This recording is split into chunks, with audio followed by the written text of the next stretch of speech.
Come this October, there is one movie with Michael Myers that you will not want to miss. Actually, two.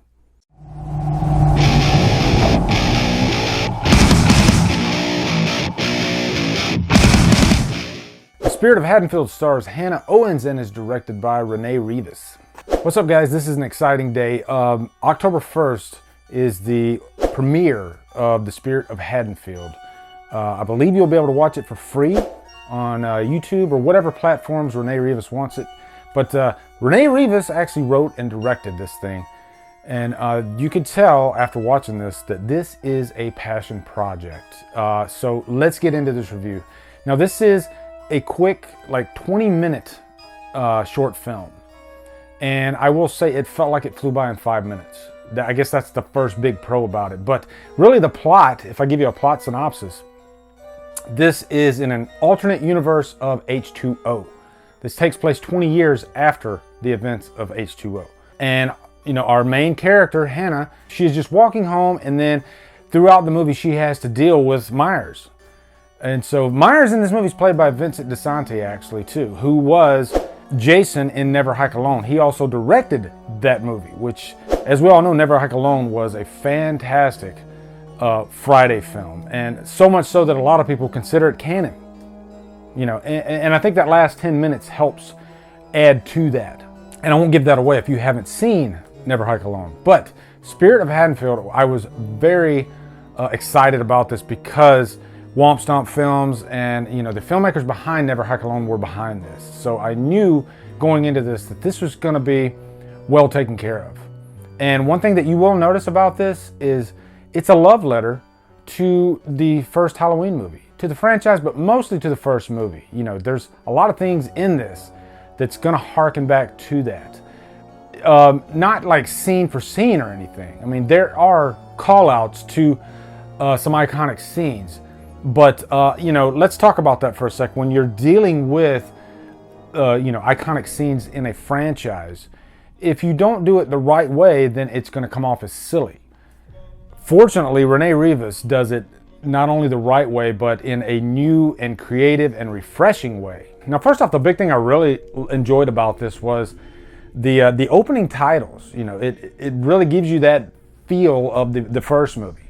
And Rene Rivas, who is a sound engineer as well, used some score elements, you know, combined a few elements to make the score new and fresh, but still have that, you know, that eerie feel of the first movie. And I can't not mention the cinematography in this. You know, I think with any other franchise, Halloween has to have great cinematography. That's what they're known for. And I couldn't help but compare this to H2O because H2O, one of my biggest faults with that movie is the cinematography. It was shot on Super 35, and it doesn't feel like the holiday Halloween. It just has this almost summer type vibe to it. At the end of the day, though, I just don't like the way the shots look. They look too bright. You know, this actually looks muted. It looks like fall, and they shot this in Arizona, and I couldn't even tell. It looked like Haddonfield, Illinois.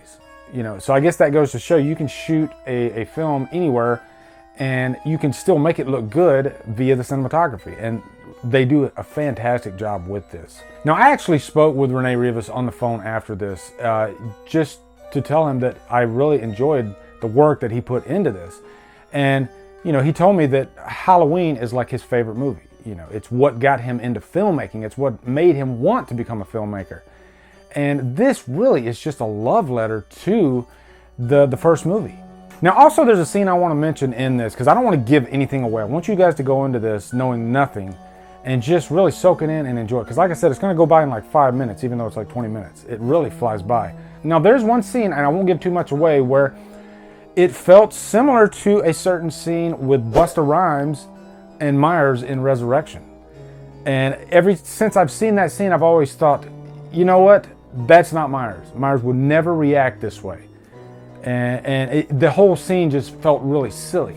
This was the way the scene should have played out. This felt real. You know, it felt frantic.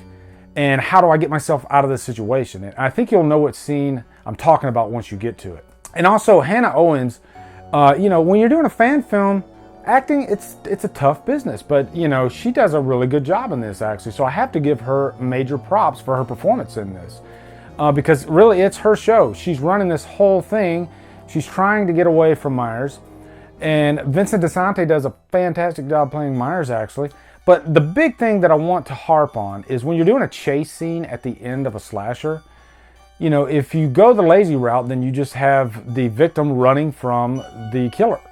This wasn't like that at all. This almost reminded me of how much of a genius Carpenter was in the first movie, how he knew how to handle a chase scene. Because a lot of times in the first Halloween, you didn't know where Myers was, you know. So you were always looking behind Laurie, looking in the shadows, because he could come from anywhere. And Rene Rivas really capitalized on that aspect of the first movie in this. You never know where Myers is, and it could happen in a second's notice. But guys, in the end, giving this a super high purchase worthy. My only fault is that I want more. You know, I want this to be a full-length feature or, you know, an hour long. But I believe there might be some more in the works, so we will see. But I want more, I will say that. This was really well done. From a production standpoint, it looks ultra professional. It really does. And I can't praise Rene Rivas' work in this enough. So please, October 1st, I don't really have to ask you, you're going to be there. I guarantee it. You're going to be watching this as soon as you get the chance. So it's really good though. Definitely check out The Spirit of Haddonfield. And when you do, let me know in the comments what you think of it. Anyway guys, be sure to come over to Killer Flicks where we talk horror all day and every day, and on Fridays we do Free For All Fridays. Follow me at Drumdums on Facebook, Twitter, Instagram, Letterboxd, and now STARDUST. If you like what I'm doing, hit that subscribe button. I'd really appreciate it. Anyway guys, thank you so much for watching. Have a great day, and Drumdum out.